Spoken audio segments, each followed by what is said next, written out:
Dersim'de açan çiçeklerden söz etmek isterdim. Dersim'i tanıtmak isterdim dünyaya. Ama maalesef yüreğimiz acıyla dolu. Yaşadığımız acılar bugün de devam ediyor. Bugün de Dersim coğrafyasında acılar yaşanıyor, sıkıntılar yaşanıyor. Bütün Kürt coğrafyasında bu acılar ve bu sıkıntılar yaşanıyor. Umut ediyoruz ki bu acılar bizim mücadelemizle, bizim duruşumuzla, bizim özgürlük ve barış taleplerimizle bir gün bu acılar son bulacak ve gerçek bir barış, bir özgürlük ortamı sağlanır diye bekliyoruz. Hep tartışılır ve zaman zaman bugün Almanya'da söylemek istiyorum ve bütün dünyaya buradan seslenmek istiyorum. Acaba bu acıların yaşanmasındaki neden çözümsüzlük ve bu çözümsüzlüğe neden olan Kürtler midir yoksa devletin politikası mıdır? Bunun çok iyi araştırılmasını istiyorum.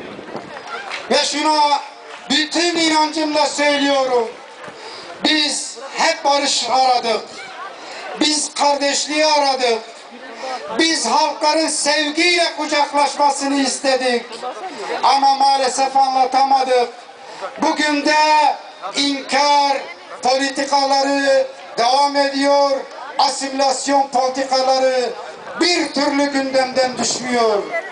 Oysa ki hiçbir halk, hiçbir insan inkara ve asimilasyona karşı tavırsız duramaz, suskun duramaz.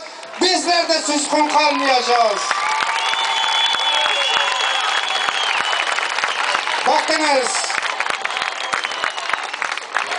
Bakınız, Sayın Başbakan Almanya'ya geldiğinde şöyle demişti: asimilasyon bir insanlık suçudur demişti Almanya'da.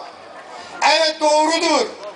Katılıyorum da buradaki Türk kardeşlerimizin de burada ana dillerini öğrenmelerini de sonuna kadar destekliyoruz. Peki sormak istiyorum. 20 milyon Kürt'ün çocuğuna ana diliyle eğitim hakkını vermediğiniz zaman bu bir asimilasyon politikası değil midir diye soruyorum. Eğer biz önce iğneyi kendimize